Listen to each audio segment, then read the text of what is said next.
El nacimiento del concepto negritude y de la revista Presence Africaine del año 1947, de modo simultáneo en Dakar y París, tuvo un efecto explosivo. Reunió a jóvenes intelectuales negros de todas las partes del mundo y consiguió que a él se unan intelectuales franceses como Jean-Paul Sartre, quien definirá la negritud como la negación del hombre negro. Buenas tardes, distinguidas escritoras panelistas de este espacio cultural. Hablemos de poesía. Mi saludo a ustedes, distinguido público, que nos acompañan en este programa. Realmente es un honor presentarles a nuestros panelistas, quienes abordan una temática importante en las páginas de la literatura universal, la negritude. La escritora Susana Costales nos hablará del concepto de la negritude y la escritora Lucía Costales de la negritude en el Ecuador. Les recuerdo, queridos amigos, que durante el programa pueden formular sus preguntas a nuestras panelistas al móvil 098-423-2370. Soy María Alejandra Mera Mosquera, moderadora de este panel. Muchas gracias, Alejandrita. Y saludo a todas las personas que nos siguen en nuestros paneles culturales y a mi querida hermana, quien comparte conmigo esta importante temática. La negritude es un movimiento literario de poesía negra contra el colonialismo europeo. Destaca la cultura, el folclore, las costumbres, formas de vida y expresión de la raza negra a la que hoy denominamos morena. La negritude corresponde al movimiento político, ideológico y literario caribeño, desarrollado durante la primera mitad del siglo XX. En él se reunieron escritores e intelectuales con el fin de levantar un proyecto que intentó definir una identidad cultural y social de origen africano-francés para el Caribe, recogiendo la tradición negra y simultáneamente apropiándose de los lenguajes estéticos de la vanguardia para manifestarse, buscando de este modo el reconocimiento de la identidad del hombre negro frente a las políticas metropolitanas de asimilación cultural propias del sistema colonial a que sus autores se encontraban subordinados. Se considera en general a René Maran precursor de la negritud.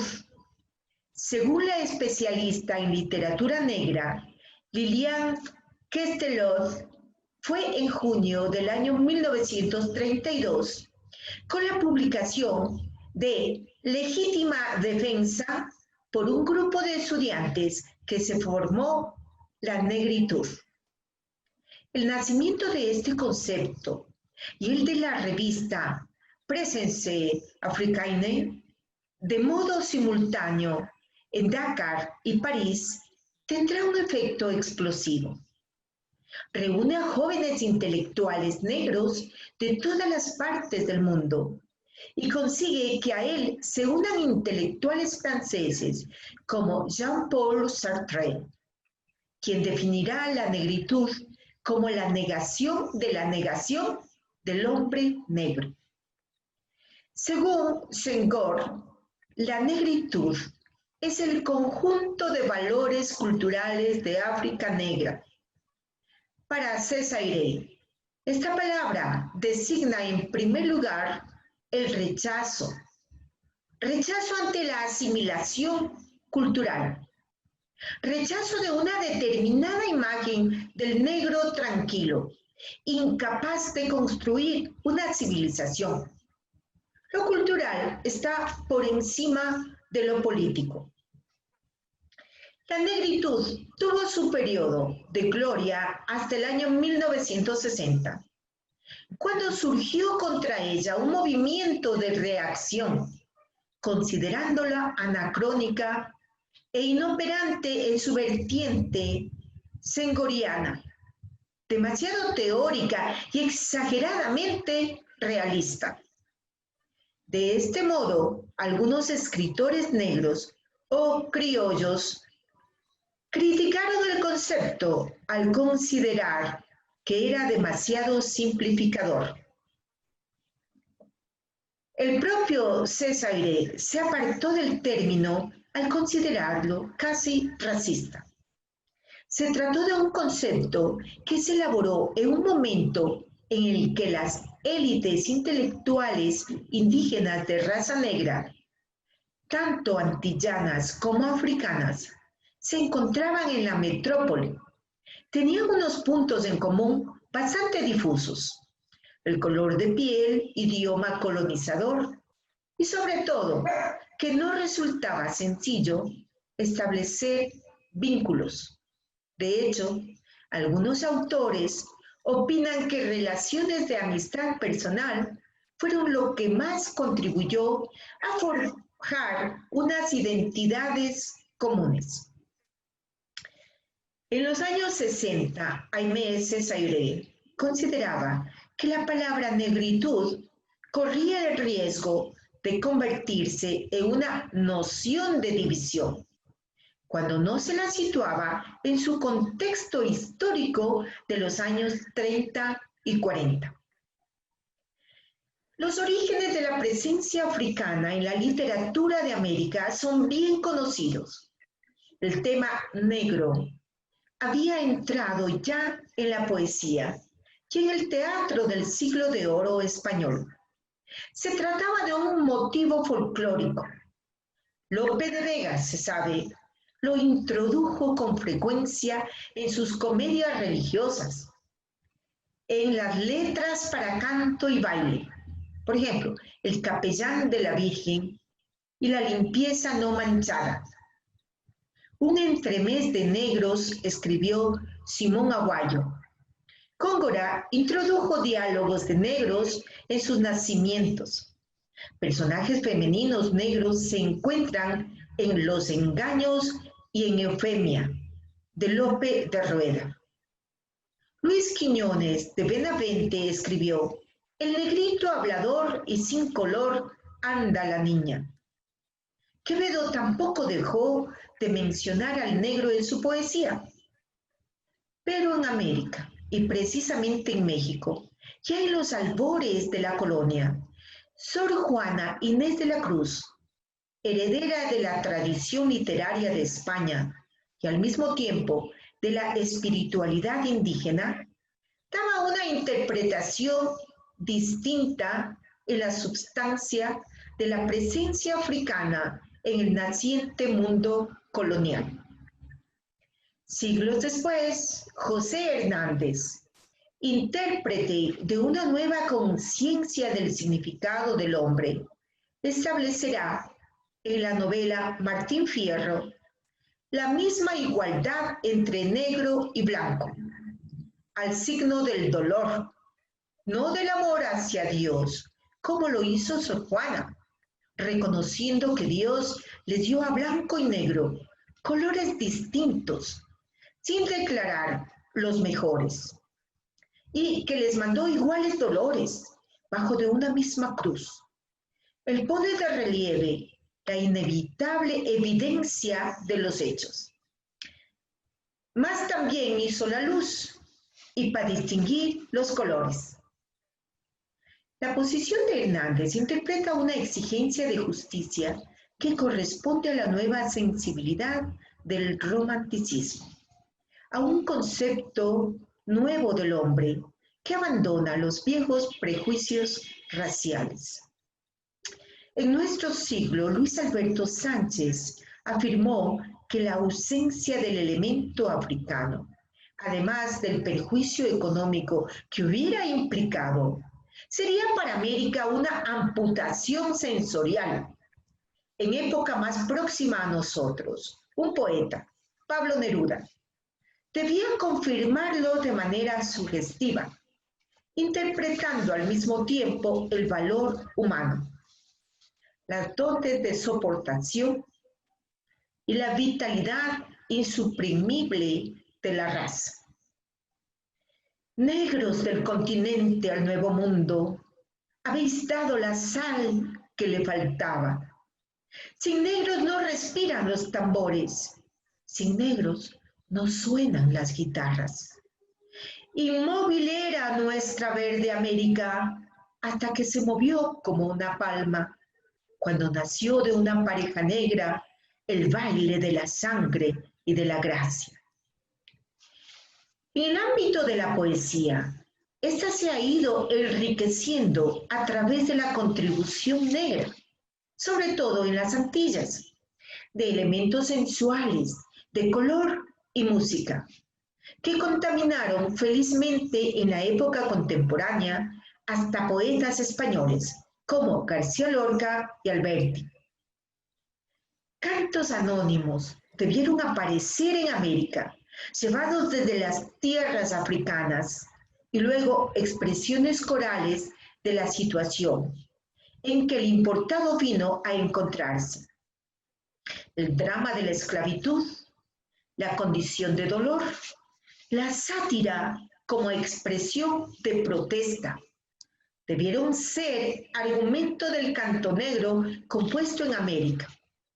Es indudable, sin embargo, que la distinta situación racial en que los negros se vieron en las tierras dominadas por España atenuó estos acentos, que solo más tarde en la corriente negrista de comienzos del siglo XX vuelven a formar parte del canto, junto con la belleza de negras y mulatas, la presencia avasalladora de un paisaje que repite el de un África soñada, el ritmo que significa honda vibración espiritual, la magia y el rito.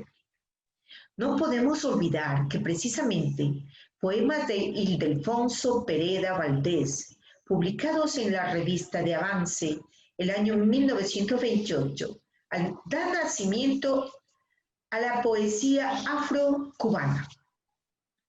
En el mismo año, José Zacarías Tallet escribe su célebre poema La Rumba, pero ya en el año anterior, Regino Pedroso daba comienzo a la poesía social en la isla, partiendo del maquinismo futurista de Boti. Siguen más tarde los poemas de Ramón Guirao, la conocida bailadora de rumba, que publica el año 1929, y Los motivos de son de Nicolás Guillet, publicados el año 1930, pero anteriores a este año en su composición.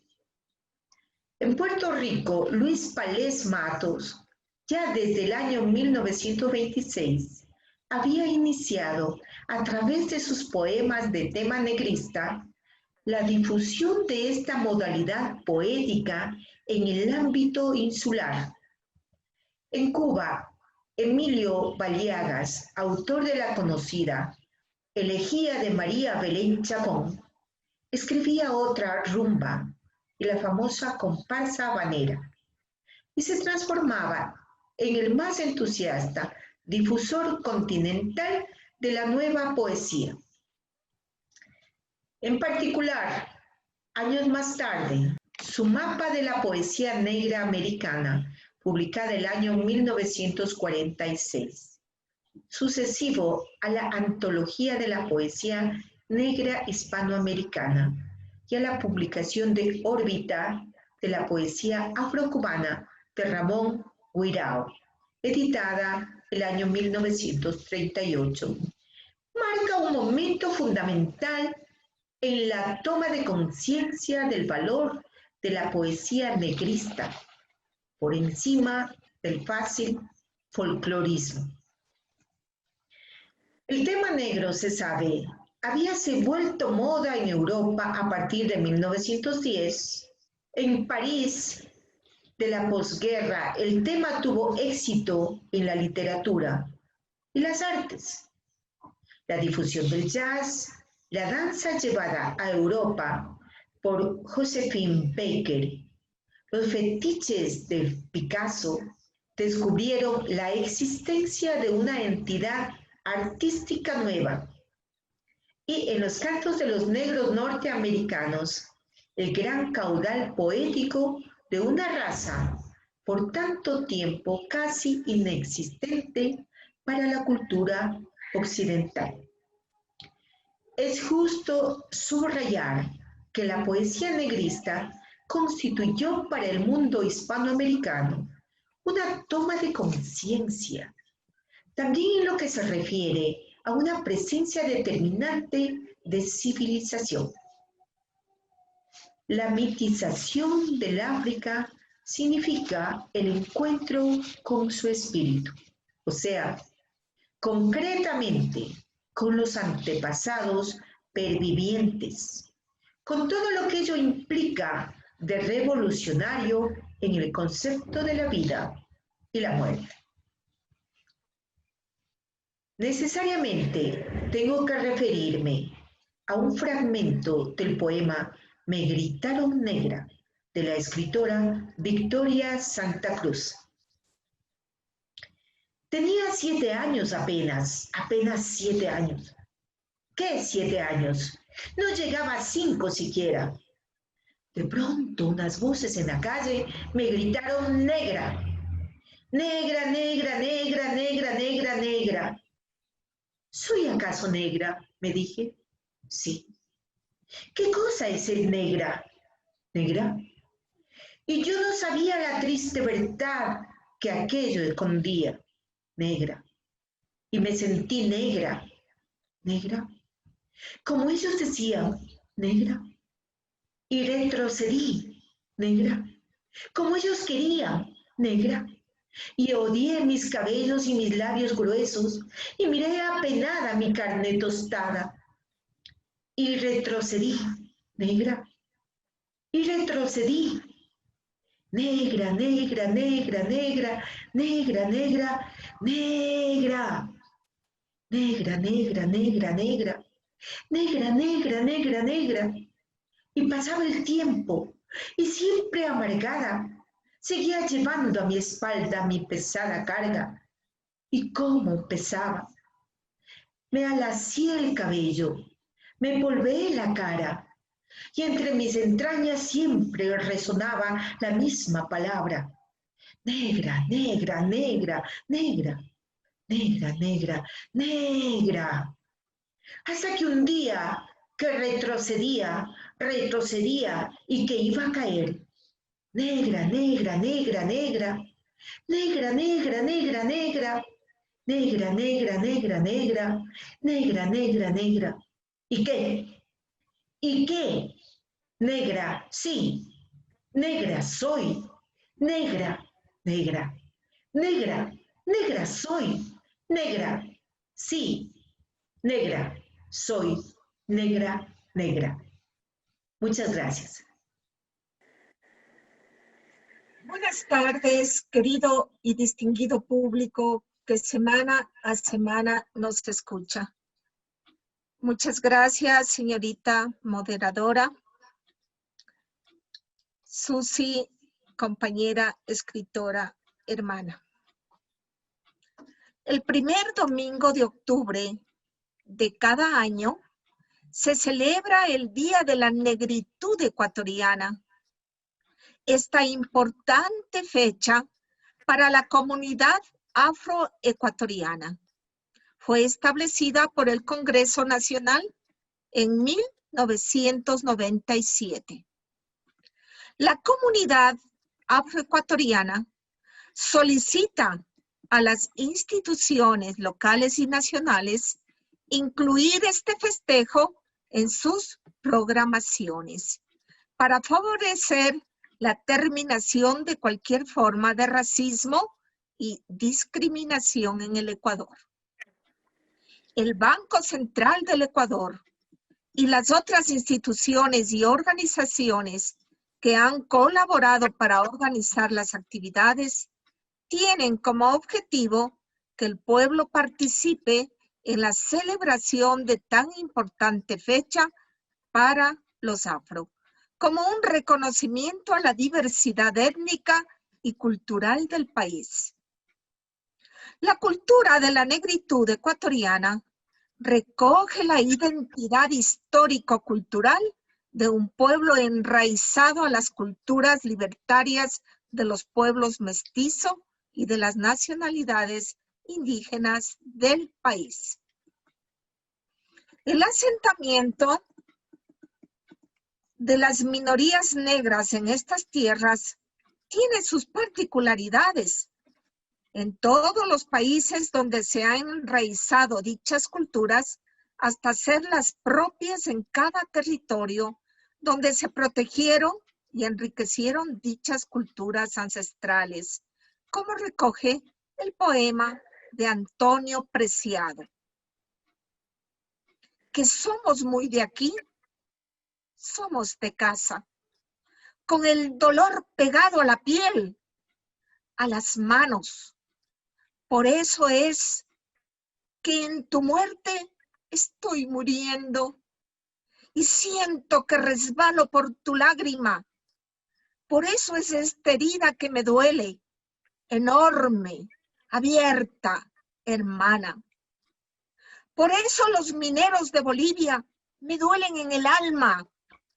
Por eso es que sumamos los dolores y entregamos la hoguera que trajimos a total de la rabia.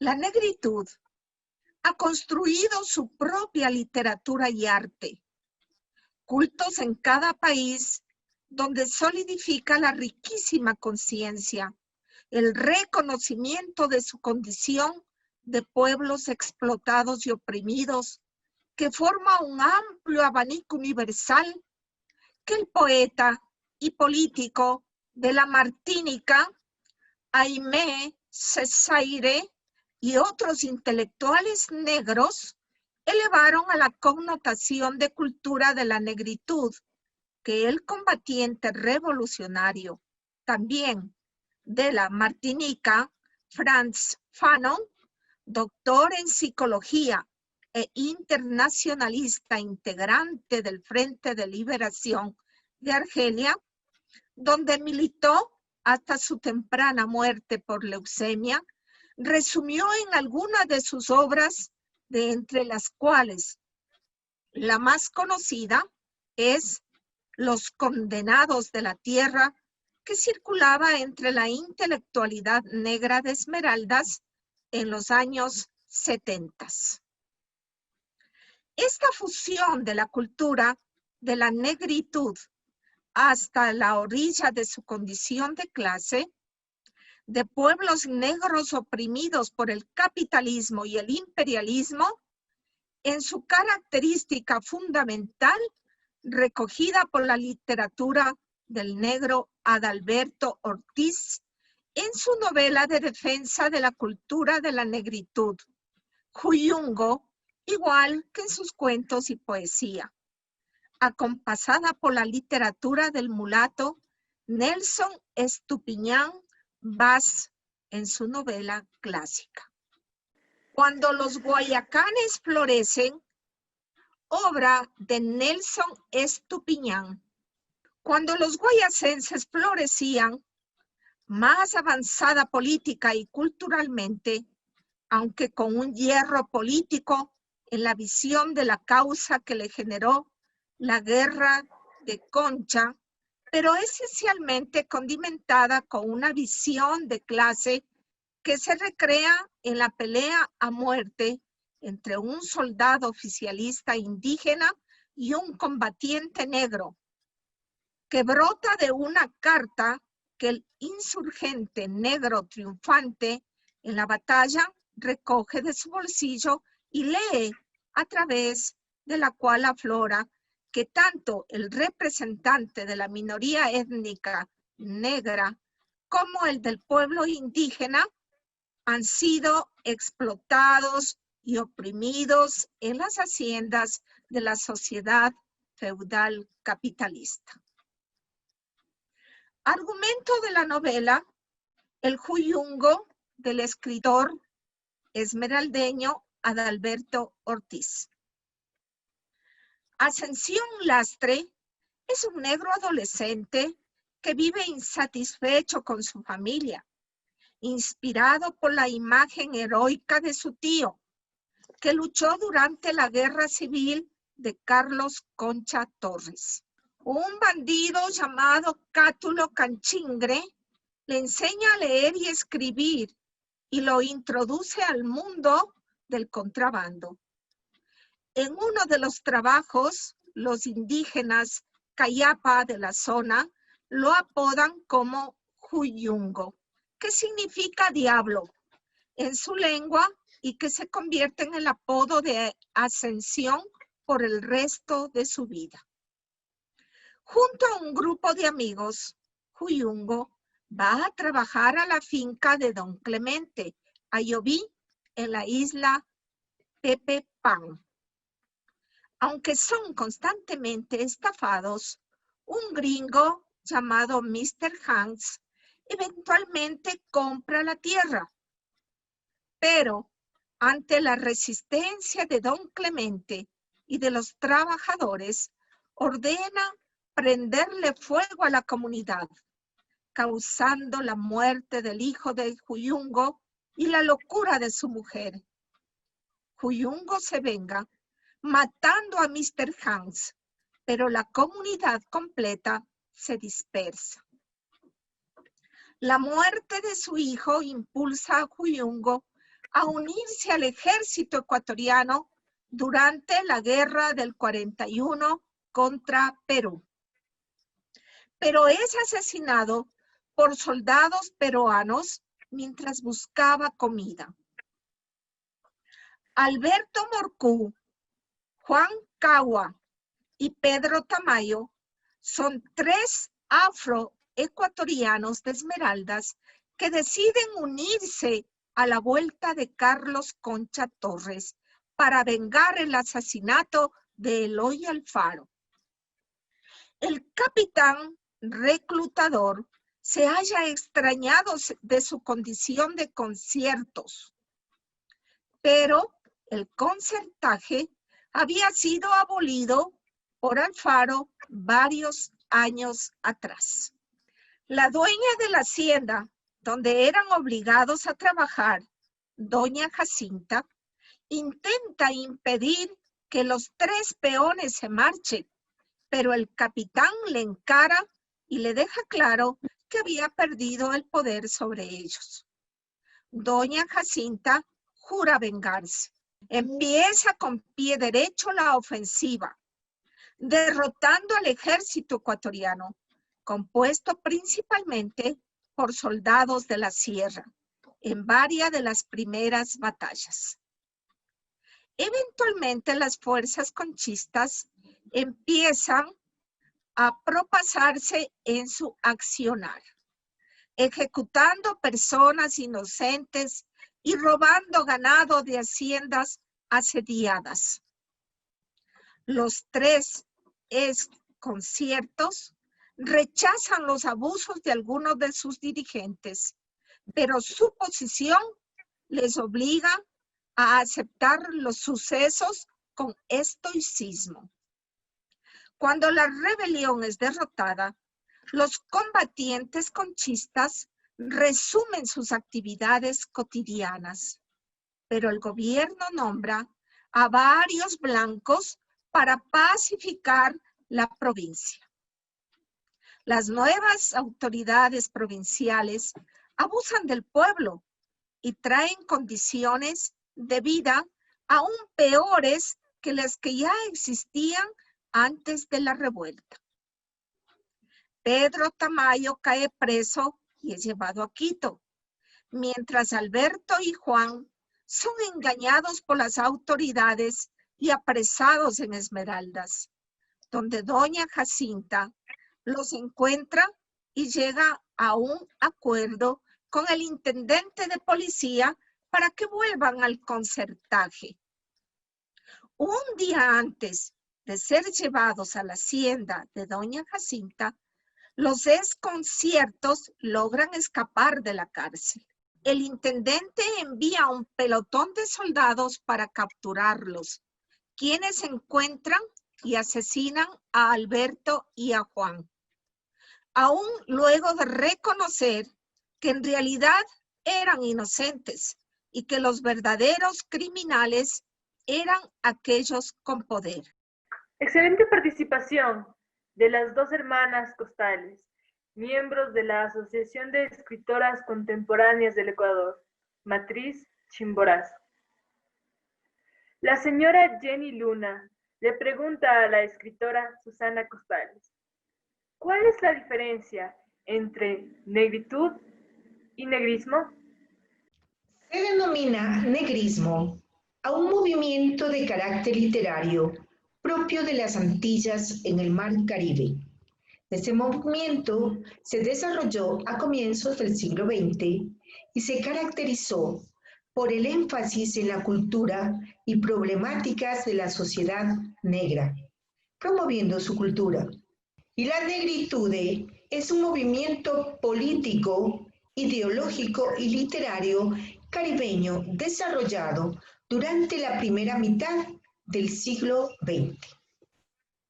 El señor Fernando Calderón le pregunta a la escritora Lucía Costales, ¿usted cree que el color de la piel afecta a los sentimientos? Muchas gracias, Alejandrita, moderadora de este evento cultural importante. Respondiendo la pregunta del señor Calderón, le puedo contestar categóricamente que no tiene nada que ver el color de la piel con los sentimientos. Los sentimientos afloran, salen, fluyen, se ventilan de adentro hacia afuera. Tienen que ver con el corazón, el espíritu, el alma de cada ser humano. En cambio, el color de la piel está en la parte exterior. Es nada más que la piel de color oscura, que no hace ninguna diferencia de un ser humano con otro ser humano. Lo que realmente marca la diferencia es lo que sale de adentro, los sentimientos, lo que nos diferencia lo bueno de lo malo. Gracias.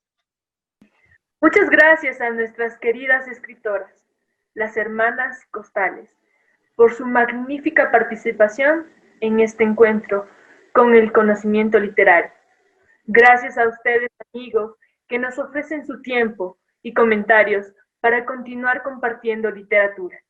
Les invitamos a acompañarnos el próximo miércoles con el panel número 9 y el tema, las novelas de caballerías. Un abrazo inmenso, se despide Alejandra Mera. Buenas tardes.